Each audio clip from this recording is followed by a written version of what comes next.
Iran ಮತ್ತು America ನಡುವಿನ ಯುದ್ಧದ ಕಾರ್ಮೋಡ ಕವಿದಿರುವ ಬೆನ್ನಲ್ಲೇ ಈಗ ಅಮೆರಿಕದ ಆಡಳಿತ ಯಂತ್ರದಲ್ಲಿ ಭಾರೀ ಸ್ಫೋಟ ಸಂಭವಿಸಿದೆ.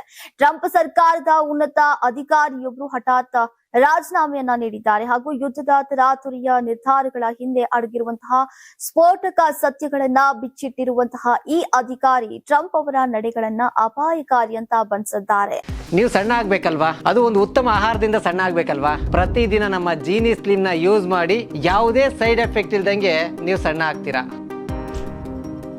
ಈ ರಾಜೀನಾಮೆ ಬಾಂಬ್ ಈಗ ಜಾಗತಿಕ ರಾಜಕೀಯದಲ್ಲಿ ಸಂಚಲನವನ್ನ ಮೂಡಿಸಿದ್ದು ಅಮೆರಿಕದ ಯುದ್ಧ ನೀತಿಯ ಬಗ್ಗೆ ಹಲವು ಪ್ರಶ್ನೆಗಳನ್ನ ಹುಟ್ಟುಹಾಕಿದೆ.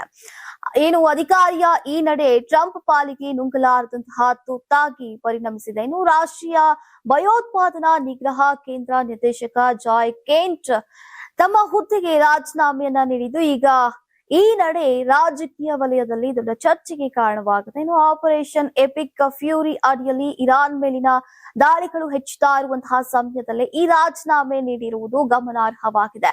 ಬಳಿಕ ಜಾಯ್ ಕೆಂಟ್ ಸಾಮಾಜಿಕ ಜಾಲತಾಣ ಎಕ್ಸ್ ನಲ್ಲಿ ತಮ್ಮ ಪತ್ರವನ್ನ ಹಂಚಿಕೊಂಡಿದ್ದಾರೆ. ಅದರಲ್ಲಿ ನನ್ನ ಆತ್ಮ ಸಾಕ್ಷಿಗೆ ವಿರುದ್ಧವಾದಂತಹ ಈ ಯುದ್ಧವನ್ನ ನಾನು ಬೆಂಬಲಿಸೋಕೆ ಸಾಧ್ಯವಿಲ್ಲ ಅಂತ ಸ್ಪಷ್ಟವಾಗಿ ಹೇಳಿದ್ದಾರೆ. ಈ ಯುದ್ಧವು ನಿಜವಾದ ಭದ್ರತಾ ಕಾರಣಗಳಿಂದಲ್ಲ, ಬದಲಿಗೆ ರಾಜಕೀಯ ಒತ್ತಡದಿಂದ ಪ್ರಾರಂಭವಾಗಿದೆ. ವಿಶೇಷವಾಗಿ ಇಸ್ರೇಲ್ ಮತ್ತು ಅಮೆರಿಕದ ಕೆಲ ಪ್ರಭಾವಿ ಲಾಬಿಗಳ ಒತ್ತಡದಿಂದ ಯುದ್ಧಕ್ಕೆ ಇಳಿದಿದೆ ಅಂತ ಆರೋಪಿಸಿದ್ದಾರೆ. ಯುದ್ಧವನ್ನ ಕಲ್ಪಿತ ಅಂತ ಅವರು ವರ್ಣಿಸಿದ್ದಾರೆ.